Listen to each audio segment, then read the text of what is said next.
العلم هو النور الهادي والمفتاح لكل الخير من يرد الله به خيرا. بسم الله الرحمن الرحيم نحمده ونصلي على رسوله الكريم أما بعد. قال المصنف رحمه الله: ومنها ما وقع مضمون جملة لها محتمل غيره نحو زيد قائم حقا يسمى تأكيدا لغيره. ومنها ما وقع مثنى مثل لبيك وسعديك. ومنها اور ان میں سے وہ جگہ جہاں مفعول مطلق ایسے جملے کا خلاصہ واقع ہو جس کے لیے اس کے غیر کا بھی احتمال ہو، یعنی وہ غیر کا بھی احتمال رکھتا ہو، جیسے زید قائم حقا، زید کھڑا ہے، یہ بات بالکل درست ہے، اور اس مفعول مطلق کا نام رکھا جاتا ہے تاکید لغیرہ۔ ومنها ما وقع مثنى، اور ان میں سے وہ جگہ جہاں مفعول مطلق تثنیہ واقع ہوا ہو، جسے لبیک و سعدیک، لبیک میں تیری خدمت و اطاعت کے لیے بار بار حاضر ہوں، اور سعدیک میں بار بار آپ کی مدد کرتا ہوں۔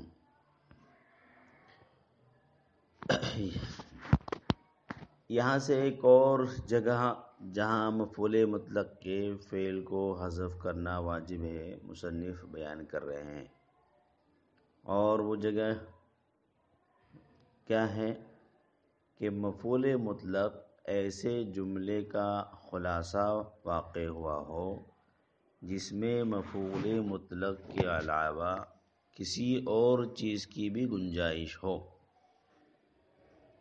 جیسے زید قائم حقا۔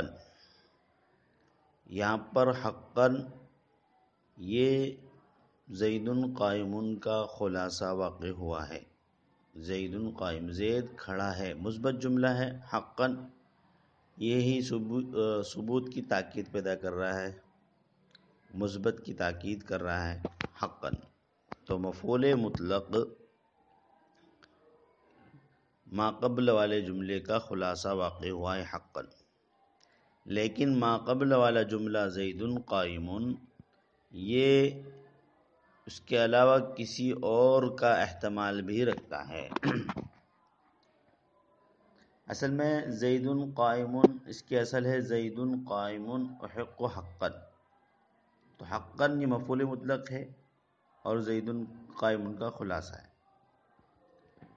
لیکن جیسے کہ ہم نے کہا کہ ما قبل والا جملہ یعنی زید قائم یہ حقا کے علاوہ بھی کسی اور چیز کا احتمال رکھتا ہے، یعنی کھڑے نہ ہونے کا احتمال بھی رکھتا ہے۔ زید قائم، زید کھڑا ہے، حقا یہ بات بالکل حق ہے، درست ہے، تو اس کے علاوہ کا بھی احتمال رکھتا ہے کہ ہو سکتا ہے زید کھڑا نہ ہو۔ کیونکہ یہ جملہ خبریہ ہے، اور جملہ خبریہ کی تعریف میں آپ نے پڑھا ہے کہ جملہ خبریہ وہ ہے جو صدق اور کذب دونوں کا محتمل ہو، دونوں کا احتمال رکھتا ہو۔ لہذا یہ بھی ہو سکتا ہے زید قائم کذبا و باطلا، لیکن حقا مفعول مطلق جو برائے تاکید ہے اس نے آ کر اس احتمال کو ختم کر دیا اور سچ اور حق ہونے کو ثابت کر دیا۔ تو زید قائم حقا، حقا ایسا مفعول مطلق ہے جو ما قبل والے جملے کا خلاصہ اور ما حصل ہے، اور ما قبل والا جملہ اس کے علاوہ دوسرے معنی کا احتمال بھی رکھتا ہے، اور وہ کذب کا احتمال ہے۔ کیوں؟ اس لیے کہ وہ جملہ خبریہ ہونے کی حیثیت سے مثبت کذب اور صدق دونوں کا احتمال رکھتا ہے۔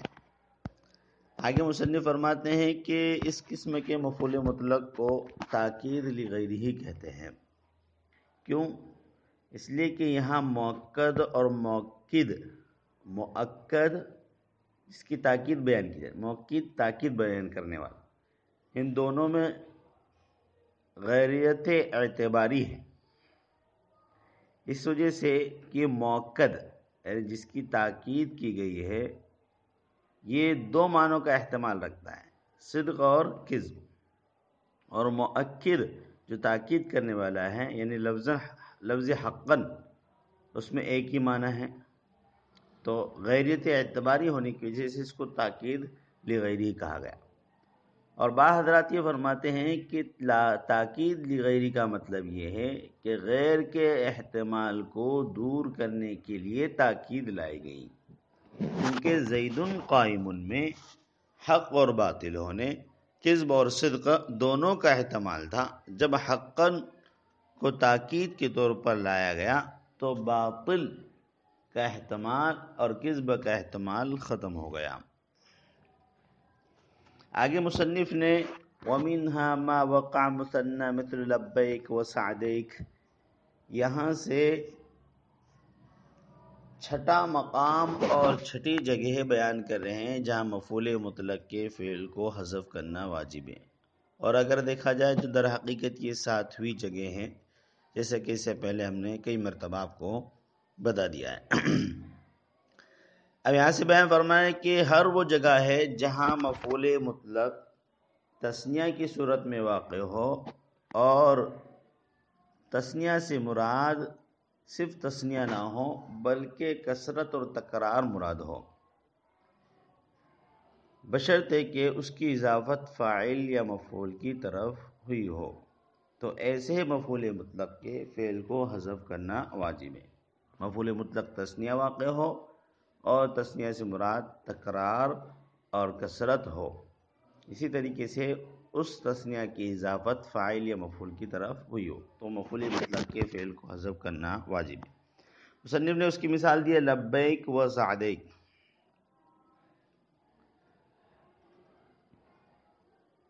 اور فعل کو حذف کیوں کیا گیا؟ یہاں پر بھی وہی بات ہے کہ مفعول مطلق خود اس کا قائم مقام موجود ہے اور قرینہ یہ ہے کہ معمول منصوب ہے۔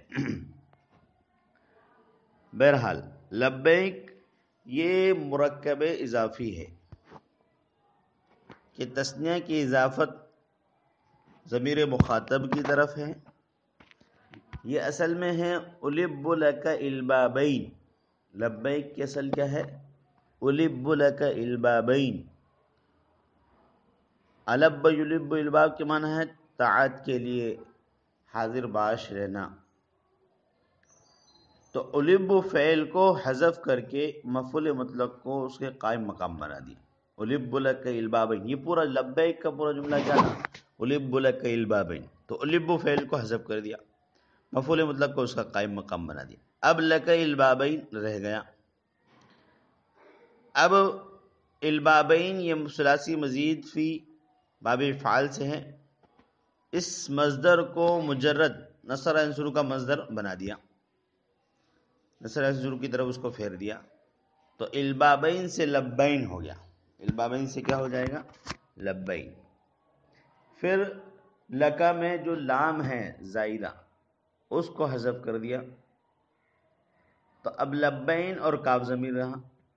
اب لبین کی اضافت کاف ضمیر کی طرف کر دی گئی، اور ظاہر سی بات ہے آپ نے پڑھ رکھا ہے یہ چیز کہ جب تثنیہ اور جمع کی اضافت کی جائے تو اضافت کے وقت تثنیہ اور جمع کا نون گر جاتا ہے، لہذا یہاں پر لبین سے تثنیہ کا نون گر جائے گا، تو لبین سے لبیک ہو جائے گا۔ لبین کا تھا تو نون اضافت کی وجہ سے گر گیا تو لبیک ہو گیا۔ اسی طریقے سے سعدیک ہے، اسعد کا اسعادین، اسعد کا اسعادین، یہاں پر بھی اسعد فعل کو حذف کیا، کا اسعادین ہوا، اس میں بھی اسعادین کو پھر مجرد کی طرف پھیر دیا، سعدین ہو گیا، اور سعدین کی اضافت کاف ضمیر کی طرف کر دی گئی، سعدیک ہو گیا۔ یہاں پر آپ یہ سوچ رہے ہوں گے کہ یہ سب اتنا اٹھا پٹک کرنے کی کیا ضرورت ہے، اس کو حذف کیا، اس کو گرایا اور اس کو اس کی جگہ لے کر آئے، تو اصل میں یہ مراحل اتنے اس لیے طے کرا دیے گئے تاکہ مخاطب کو جب بھی بلایا جائے تو وہ فوراً جواب دے کر حاضر ہو جائے اور تعمیل حکم بجا لائے، ورنہ اس کو اگر اپنے اصل پر رکھیں گے تو حکم کو پورا کرنے میں یہ ہے کہ کوئی بڑا اس کو بلا رہا ہے تو اس میں فوراً اس پر عمل ہونا محال ہوگا، اس لیے کہ اتنا بڑا جملہ بولے گا اتنی دیر میں تو کام ہو جائے گا، تو اس لیے اس میں ترمیم اور تسہیل کے غرض سے الب لک البابین کو لبیک کر دیا اور اس ادک سعدین کو سعدیک کر دیا۔ دونوں مثالوں میں صرف فرق اتنا ہے کہ لبیک کے اصل میں فعل کے بعد لام جارہ مانا گیا ہے الب لک، اور سعدیک میں لام جارہ نہیں ہے، اس لیے کہ الب یلب یہ لام کے واسطے سے حرف جر کے واسطے سے متعدی ہوتا ہے اور یہ بغیر حرف جر کے واسطے سے متعدی ہے، اس وجہ سے وہاں پر لام ذکر نہیں کیا۔ لبیک کو بغیر سعدیک کے استعمال کرنا جائز ہے۔ ایک بات یہ سمجھ لیں، لبیک کو بغیر سعدیک کے استعمال کرنا صحیح ہے، درست ہے، لیکن اس کا برعکس جائز نہیں۔ یعنی آپ کہیں صرف لبیک، سعدیک نہیں بولے چلے گا، لیکن صرف سعدیک لبیک کے بغیر بولے تو یہ صحیح نہیں ہے۔ لبیک کے ساتھ سعدیک کے ساتھ آپ کو لبیک بھی کہنا ضروری ہے۔ جیسے کہ ہم نے بتایا کہ یہ دونوں اگرچہ تثنیہ ہیں لیکن اس سے مراد کثرت اور تکرار ہیں، تو لبیک کا معنی ہوگا الب بطاعتک البابا بعد الباب، اور سعدیک کا معنی ہوگا اسعد اسعادا بعد اسعاد۔ بہرحال یہاں پر ایک بات اور یاد رکھیں کہ جو مصنف نے یہ بات کہی، مصنف نے اس شرط کو ذکر نہیں کیا جو ہم نے آپ کو بیان کی کہ مصنف نے تو صرف اتنا کہا کہ مفعول مطلق تثنیہ واقع ہوا، اور ہم نے ایک شرط اس میں بڑھائی ہے کہ وہ تثنیہ کسی فاعل یا مفعول کی طرف اس کی اضافت کی گئی ہو، تثنیہ مفعول مطلق تثنیہ ہو اور اس کی اضافت فاعل یا مفعول کی طرف کی گئی ہو، یہ شرط ضروری ہے، ورنہ جو ہے ایک آیت ہے اس سے اعتراض لازم آ سکتا ہے، اور وہ ہے ثم ارجع البصر کرتین۔ یہاں پر مفعول مطلق تثنیہ ہے، پھر بھی فعل کو حذف نہیں کیا ہے بلکہ ارجع فعل لفظوں میں مذکور ہے۔